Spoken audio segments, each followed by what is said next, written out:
بسم اللہ الرحمن الرحیم الحمدللہ والصلاة والسلام علی رسول اللہ وبعد۔ مشاہدین اعظام، ہماری بات چل رہی تھی غیر مشروع وسیلہ کے سلسلے میں۔ جو لوگ غیر مشروع وسیلہ لیتے ہیں ان کے دلائل اور ان کا جائزہ۔ آخر میں ابھی بات آئی تھی کہ عبد الرحمن بن زید بن اسلم اس حدیث کے راوی ہیں، لولاک لما خلقت الافلاک۔ تو علامہ ابن تیمیہ نے القاعدۃ الجلیلہ صفحہ نمبر 86 سے 90 اور علامہ صاحبی نے میزان الاعتدال میں جلد نمبر 2 صفحہ نمبر 504 میں بیان کیا ہے۔ الصارم المنکی، ابن عبد الحادی نے الصارم المنکی صفحہ نمبر 37 پر اس کا تذکرہ کیا ہے، اور ابن حجر نے لسان المیزان جلد نمبر 3 صفحہ نمبر 359-60 میں اس کا بیان فرمایا ہے۔ نبی صلی اللہ علیہ وسلم کی ذات اور جاہ کا وسیلہ بدعت، جیسے اپنی زبان میں بولتے ہیں نبی کے صدقے، نبی کے وسیلے، نبی کے جاہ سے، یہ سب ایک مفہوم ہے، سب کا ایک مفہوم ہے۔ رسول صلی اللہ علیہ وسلم کی ذات اور جاہ کا وسیلہ لینا بدعت ہے، جیسے اللہم اتوسل الیک بنبیک، اللہم بجاہ نبیک اغفر لی، اللہم بحق نبیک اقض حوائجی۔ اے اللہ میں تیرے نبی کے وسیلے سے، اے اللہ میں تیرے نبی کے جاہ سے طلب کرتا ہوں اور دعا کرتا ہوں تو مجھے معاف کر دے۔ اے اللہ تو اب تیرے نبی کے حق سے یا تیرے نبی کے وسیلے سے یا ان کے صدقے سے میری ضرورتوں کو پوری کر دے۔ یہ مفہوم تقریباً بنتا ہے ان عبارتوں کا۔ یہ بدعت اس وجہ سے ہے کہ نبی صلی اللہ علیہ وسلم نے اس کا حکم نہیں دیا ہے، اور نہ ہی آپ نے اسے قربات میں شمار کیا ہے۔ اسی طرح صحابہ کرام، تابعین، تبع تابعین نے اس قسم کا وسیلہ نہیں لیا ہے۔ رسول صلی اللہ علیہ وسلم سے حاجات طلب کرنا شرک ہے۔ نبی صلی اللہ علیہ وسلم سے حاجات طلب کرنا، پریشانیوں کو دور کرنے کے لیے آپ کو پکارنا اور آپ سے شکوہ کرنا شرک ہے۔ اس کو اللہ اور رسول نے حرام قرار دیا ہے۔ اس کا شرک ہونا بالکل واضح ہے۔ اگر کسی نے رسول سے کوئی ایسی چیز آپ کی زندگی میں مانگی جس کو صرف اللہ ہی دے سکتا ہے تو یہ شرک ہوگا۔ پھر آپ کی وفات کے بعد آپ کو پکارنا، آپ سے فریاد طلب کرنا اور مشکلات دور کرنے کے لیے آپ سے دعا کرنا کیسے جائز ہوگا؟ اس کو وسیلہ کہنا درست نہیں ہے، یہ شرک اکبر ہے۔ نبی اکرم کی قبر کی زیارت سے متعلق بدعتیں۔ رسول اکرم کی قبر کی زیارت کے سلسلے میں مشروع یہ ہے اور مسنون یہ ہے کہ آدمی مسجد نبوی میں داخل ہو اور مسجد میں داخل ہونے کی دعا پڑھے، اس کے بعد ریاض الجنہ میں جائے اور اس میں 2 رکعت تحیۃ المسجد پڑھے۔ اگر یہاں موقع نہ ملے تو کہیں پر پڑھ لے۔ اس کے بعد رسول صلی اللہ علیہ وسلم، ابوبکر اور عمر کو سلام کرے۔ اس کیفیت کی یہ زیارت مسجد نبوی کی زیارت کرنے والے یا مدینہ کے باشندے کے سفر پر جانے والے کے لیے مستحب ہے۔ یہ استحبابیت زیارت قبور کی بابت وارد صحیح احادیث کے عموم سے ماخوذ ہے، لیکن کسی بھی صحیح حدیث میں صرف آپ کی قبر کی زیارت کے لیے جانا اہل علم کے یہاں ثابت نہیں ہے۔ مجموع الفتاوی ابن تیمیہ جلد نمبر 27 صفحہ نمبر 383۔ افسوس ہے لوگوں نے آپ کی زیارت کے سلسلے میں بہت سی بدعتیں ایجاد کر لی ہیں۔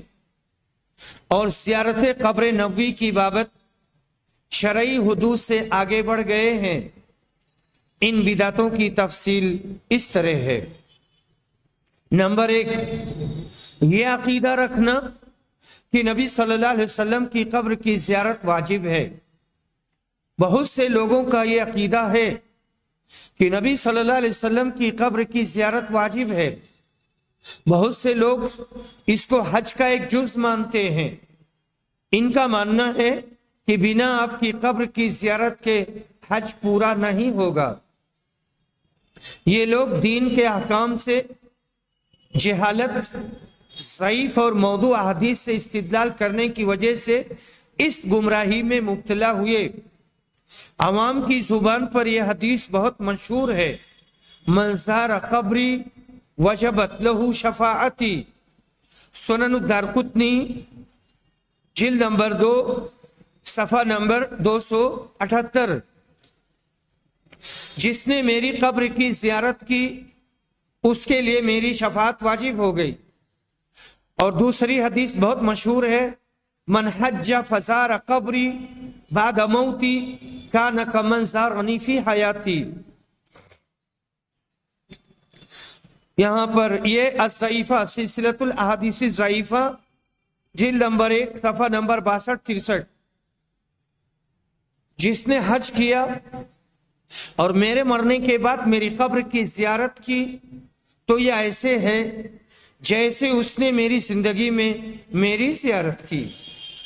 یہ سندن اور متنن دونوں اعتبار سے منکر ہے، کیونکہ جو آپ کی وفات کے بعد زیارت کرے گا گویا اس نے آپ کی زندگی میں زیارت کی، اور یہ امر مسلم ہے کہ جو آپ کی زندگی میں ایمان کی حالت میں آپ سے ملے گا وہ صحابی کہلائے گا۔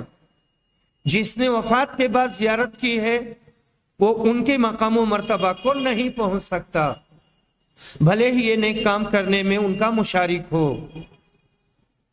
القاعدۃ الجلیلہ فی التوسل والوسیلہ صفحہ نمبر 57۔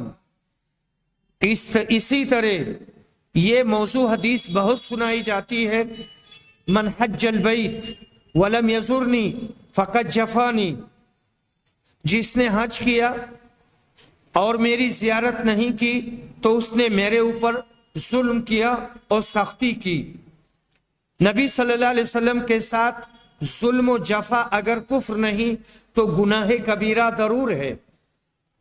یہ حدیث دلالت کرتی ہے کہ آپ کی قبر کی زیارت واجب ہے، جبکہ علماء کے نزدیک مشروع زیارت صرف مستحب ہے۔ تو اس کا تارک نبی صلی اللہ علیہ وسلم کے ساتھ جفاکار، ظالم اور آپ سے اعراض کرنے والا کیسے تصور کیا جائے گا؟ الضعیفہ محمد ناصر الدین البانی جلد نمبر 1 صفحہ نمبر 61۔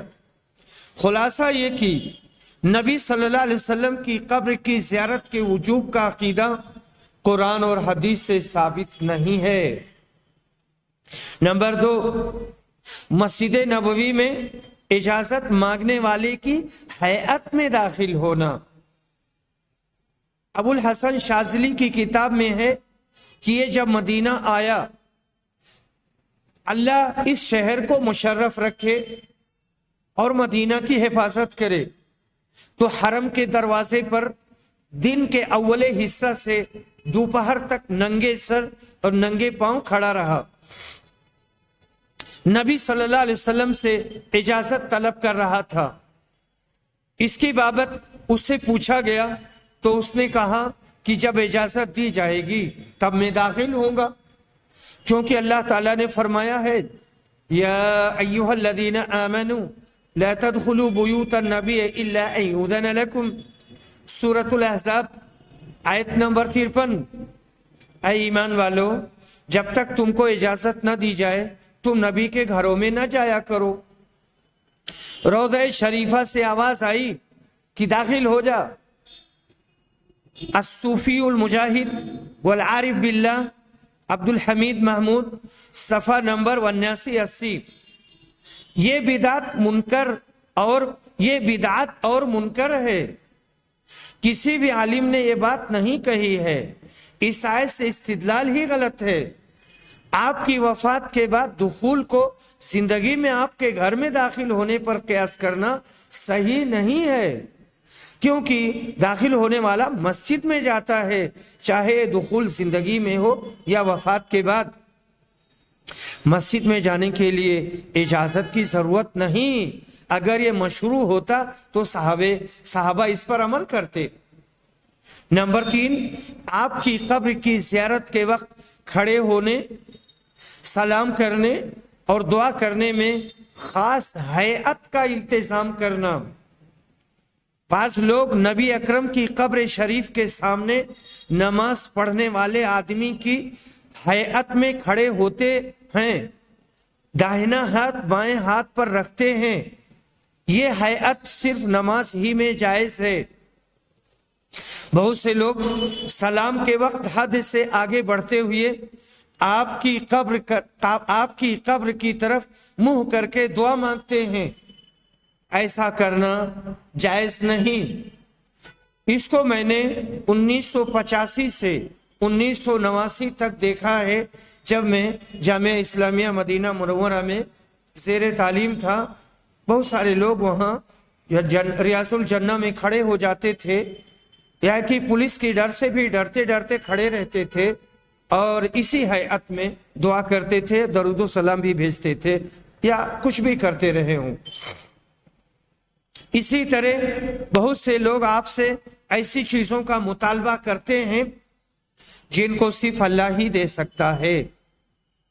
نمبر 4، حجرہ کو تبرک کے لیے چھونا، اس کی کھڑکیوں کو چومنا اور اس کا طواف کرنا، یہ سب عبادات ہیں، اور کعبہ کے علاوہ کسی دوسری جگہ یا مسجد کو نہ تو چوما جا سکتا ہے اور نہ ہی اس کا طواف کیا جا سکتا ہے، اور کعبہ میں رکن یمانی کا استلام کیا جاتا ہے اور حجر اسود کو چوما جاتا ہے، اور بس۔ جیسے پورے کعبہ کی جو عمارت ہے اس کو نہیں چوما جاتا ہے، حجر اسود کو چوما جاتا ہے۔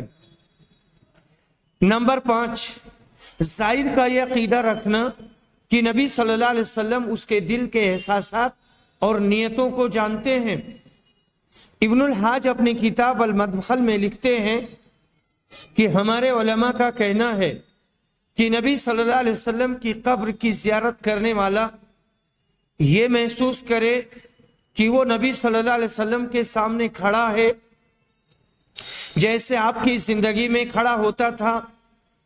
آپ کی موت اور زندگی میں کوئی فرق نہیں، یعنی آپ اپنی امت کے احوال، ان کی نیتوں، دل کے احساسات اور ان کے عزائم کو جانتے ہیں۔ کوئی چیز آپ پر مخفی نہیں ہے۔ المدخل ابن الحاج جلد نمبر 1 صفحہ نمبر 258 259۔ یہی مؤلف ایک دوسری جگہ لکھتا ہے، زائر کو اس بات کی ضرورت نہیں ہے کہ اپنی حاجات اور گناہوں کی مغفرت کا تذکرہ زبان سے کرے، بلکہ صرف اپنے دل میں ان کا استحضار کرے۔ نبی صلی اللہ علیہ وسلم اس کے حوائج اور ضرورتوں کو جانتے ہیں، ان پر اپنی جان سے زیادہ رحم کرنے والے اور اپنے اقارب سے زیادہ شفیق ہیں۔ المدخل ابن الحاج جلد نمبر 1 صفحہ نمبر 264۔ یہ عقیدہ رکھنا تو آپ کی زندگی میں جائز نہیں تھا، آپ کی وفات کے بعد کیسے جائز ہو سکتا ہے؟ کیونکہ غیب کا علم اور دل کی چھپی ہوئی باتیں صرف اللہ جانتا ہے، اللہ کے علاوہ اس کو کوئی نہیں جانتا۔ اللہ کے علاوہ کسی کے لیے مناسب بھی نہیں ہے کہ اس کو اس سے متصف کیا جائے۔ اللہ نے فرمایا ہے، قل لا يعلم من في السماوات والارض الغیب الا اللہ، کہہ دو آسمان و زمین میں اللہ کے علاوہ کسی کو غیب کا علم نہیں۔ قل لا املک لنفسی نفعا ولا ضرا الا ما شاء اللہ